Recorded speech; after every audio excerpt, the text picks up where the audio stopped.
you might be comparing yourself to someone else on some dimension, but it's not a reasonable comparison because you don't know what talents they were blessed with, and you also don't know what opportunities they had that you didn't, etc. It's just not a reasonable comparison.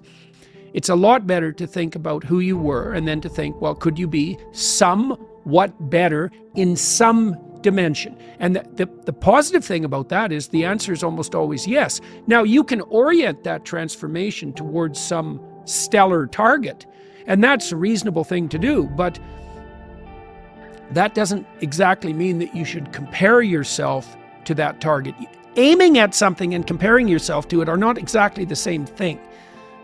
Plus, your bloody comparison is also a delusion. You know, that's another thing that you have to understand, is that you look at the person you're jealous of, and really what you're doing is you're looking through a very narrow aperture at a very thin slice of their life. You're looking at the thin slice of their life that's turning out the best, but you're also looking at a thin slice of their life that's marketed to be the best, right? And you have no idea what the horror of that person's life might be in its totality. And you have no idea. It's no wonder that a vision like that would make you despondent, because it's naive, it's resentful, it's jealous, it's bitter, and it's unreasonable. You have to take the good with the bad. You have to take the bad with the good. And people rarely think about that when they're thinking about, you know, the famous people they think they'd like to be. You are morally obligated to maintain faith no matter what happens to you.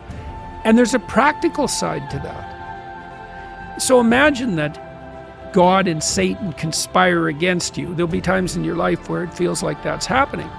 And then imagine that your reaction to that is to become bitter and resentful and hostile.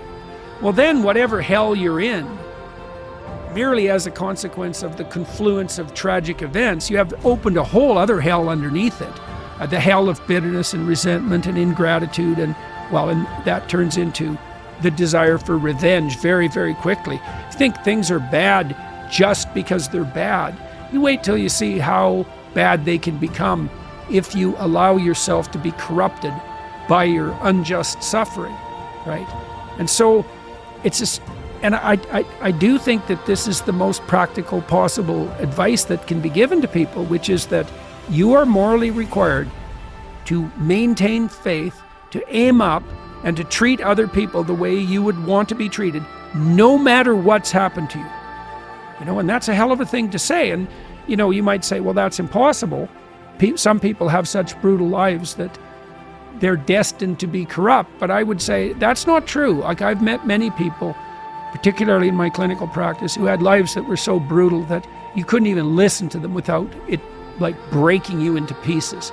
Brutal, brutal childhoods of a depth of malevolence you can hardly conceptualize, who decided despite that they were going to aim up and they were going to maintain faith in themselves and the world. And so it's like, that's on the table for people.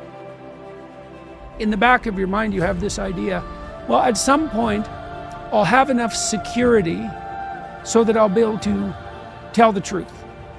But that's based on this weird idea that the courage to tell the truth is based on security. Well, courage isn't based on security. That's a stupid theory.